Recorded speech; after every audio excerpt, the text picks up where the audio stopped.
Oi, pessoal, bom, estamos encerrando o segundo dia do Congresso Americano aqui em São Francisco. Hoje foi um dia de carcinoma urotelial, né? E do meu lado está a doutora Mariane Fontes. A doutora Mariane Fontes é uro-oncologista, é oncologista focada em tumores urológicos, que trabalha na Oncoclínicas do Rio de Janeiro. Eu sou Andrei Soares, trabalho no Hospital Albert Einstein em São Paulo, e a gente vai falar um pouquinho sobre o que de melhor a gente viu no dia de hoje. Mari, na verdade, o dia de hoje ele foi bem focado numa discussão que iniciou-se bem pela manhã, né? Com a apresentação, acho que de atualização de 2 estudos, né? E os dados, na verdade, avaliando alguma subgrupo no estudo Niagara. Então, só para contextualizar o que a gente vai discutir, nós vamos falar um pouquinho sobre um estudo que foi a atualização do nivolumab adjuvante em carcinoma urotelial, então o estudo Checkmate 274, que basicamente pegava pacientes que tinham realizado quimioterapia neoadjuvante com cisplatina e tinham ficado com doença residual T2, AT4, ou pacientes que operavam direto e não podiam fazer cisplatina adjuvante, ou recusavam, que eram T3, T4 ganglio positivo, para receber nivolumab por 1 ano. E o outro estudo que foi também atualizado e mostrado para a gente aqui foi o estudo Niagara, que na verdade fazia uma terapia perioperatória, né? Fazia 4 ciclos de gemcitabina com cisplatina associada ao durvalumab neoadjuvante. Os pacientes operavam e faziam depois o durvalumab, ou claro, o placebo por mais 8 ciclos depois. Contextualiza para a gente um pouquinho o resultado desses estudos e como é que a gente pode trazer isso para o dia a dia, na verdade. Então, André, vamos começar então pelo Checkmate 274, né? Eu acho que eles trouxeram a análise de subgrupo ali focando no paciente músculo invasivo de bexiga, né? Olhando para essa população como um todo, trazendo aí algumas atualizações de sobrevida global para essa população, mostrando que tem uma tendência, né, em relação a ganho de sobrevida global com o uso do nivolumab. Entretanto, a gente ainda não tem um P significativo, mas, enfim, é uma situação que a gente ainda vai ter que esperar mais um pouco para ter um dado final, mas parece tá apontando para um lugar talvez positivo, mas não é a análise final, não temos um P significativo para esse estudo, para esse endpoint. Em relação eu acho que o dado que me chamou muita atenção, a gente falava muito, né, daquele paciente que tinha recebido a neoadjuvância, né, que não tinha respondido tão bem, talvez esse paciente fosse o que melhor se beneficiasse com o uso do nivolumab, e o que a gente viu que trouxeram é que talvez não faça tanta diferença esse paciente, né, ter feito, né, não tem uma diferença tão grande daquele paciente que fez a quimioterapia neoadjuvante para aqueles que não fizeram.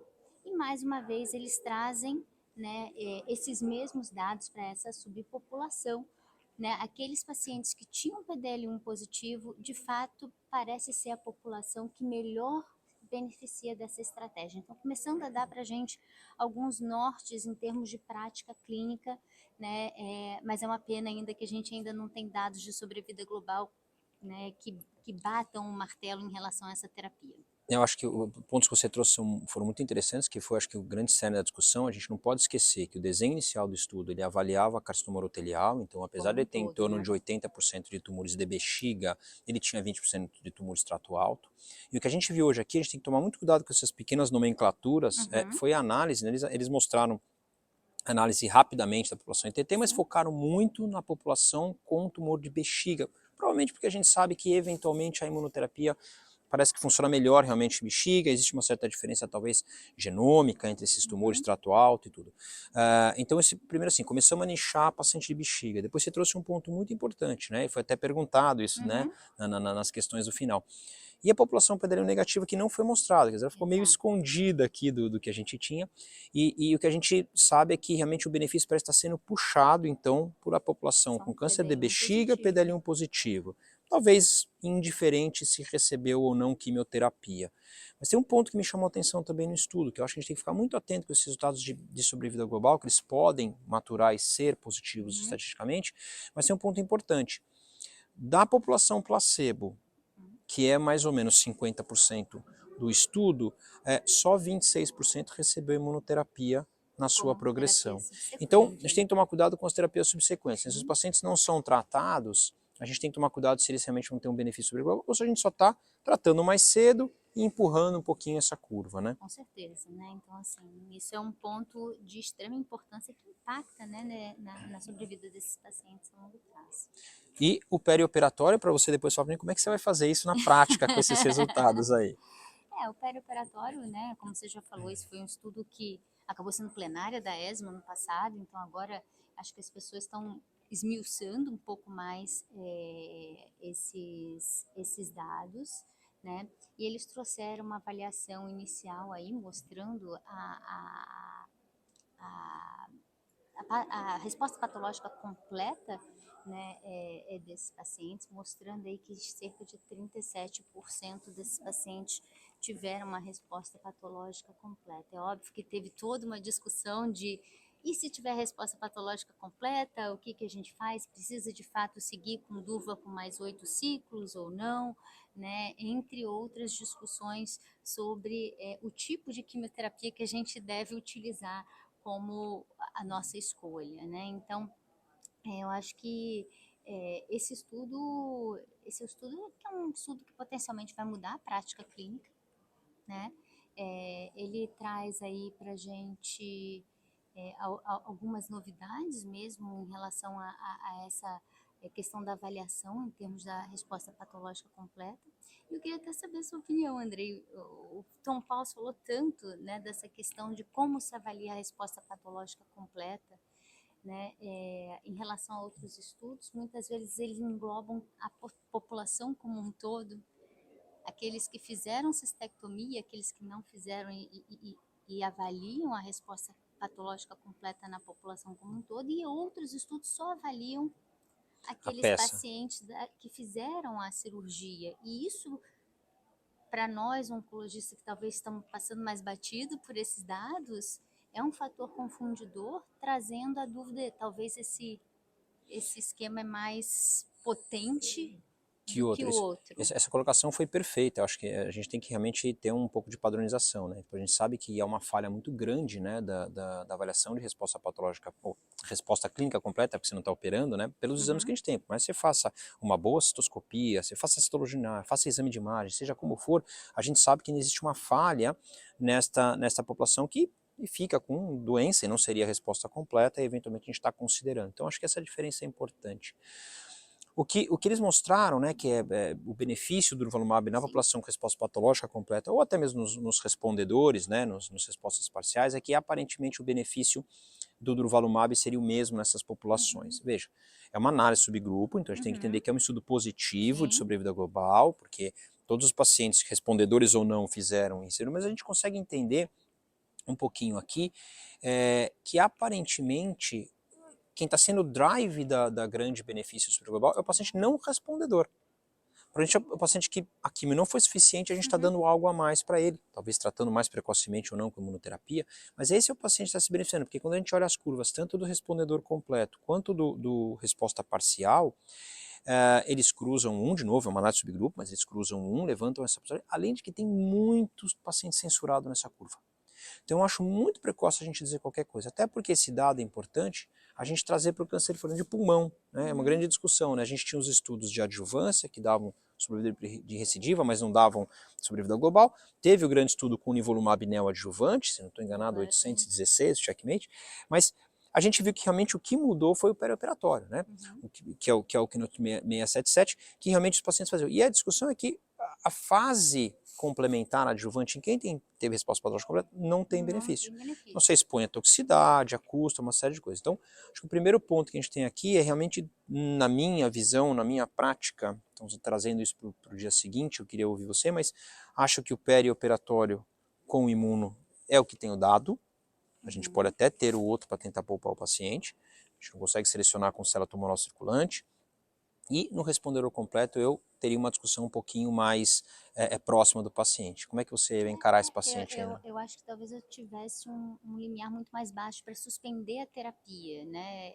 Talvez eu não me sentiria 100% à vontade, até porque esse estudo ele não responde essa pergunta, né, Andrei? Quem parou, né, quem foi a resposta patológica completa, a gente está autorizado a não seguir com a terapia adjuvante. enfim, mas eu talvez se tivesse um limiar bem baixo, né, para suspender essa imunoterapia nesse contexto. Por último, a última pergunta para a gente talvez pular para o cenário metastático. Você acha que a quimioterapia faz diferença? Você acha que foi, né, trazendo aqui o estudo Vesper, né? O Tom também comentou, mas é importante, o Vesper foi 97%, 93% dos pacientes foram neoadjuvante. Então eu entendo que é um perioperatório, 93 era neoadjuvante. Foi o benefício de 6 ciclos de Amivac, dose dense, versus 4 de GC. Você acredita que a quimio é diferente? Que é o número de ciclos? E se talvez você tivesse isso, você pode então, já que deu sobrevida global também, você pode evitar fazer imunoterapia e poupar os pacientes. Como é que você vai encarar nesse sentido? A pergunta é de $1 milhão, isso nesse momento, né? Existe até um estudo piloto sendo feito até para comprovar isso, trazendo durvalumab associada ao MVAC dose densa para tentar ver se isso, Tem se diferença? de alguma forma tem alguma diferença de fato. Eu acho que o quanto que você dá de platina faz diferença para esse doente como um todo.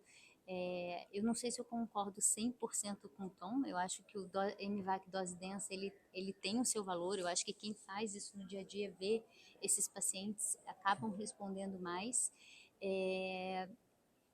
mas mediante uma aprovação da terapia tripla, químio, né, tripla não, né, Químico quimioterapia imuno, com imuno, eu nesse momento, eu talvez optaria por esse por caminho. esse caminho, né? Talvez um paciente que tivesse alguma contraindicação à imunoterapia, eu ficaria muito à vontade em fazer MVAC dose densa, entendendo que os dados estão consolidados, as respostas são potencialmente tão boas e, enfim, que esse paciente poderia seguir esse caminho sem problemas. Nós tivemos atualização na doença metastática, dentre outras várias discussões interessantes, mas nós tivemos atualização na doença metastática do estudo EV302, Keynote B39, que é o estudo que avaliou pembrolizumab com enfortumab versus quimioterapia baseada em platina em primeira linha dos pacientes carcinoma endotelial. O que a gente viu desse estudo? O que isso pode mudar ou não? O que trouxe para a gente essa Eu acho atualização? que essa atualização ela confirma, né, o grande benefício que essa nova combinação trouxe, né, e uma mudança mesmo de prática. Na minha prática, eu pelo menos mudei bastante como eu vejo esses doentes, mostrando aí uma consistência de dados a longo prazo.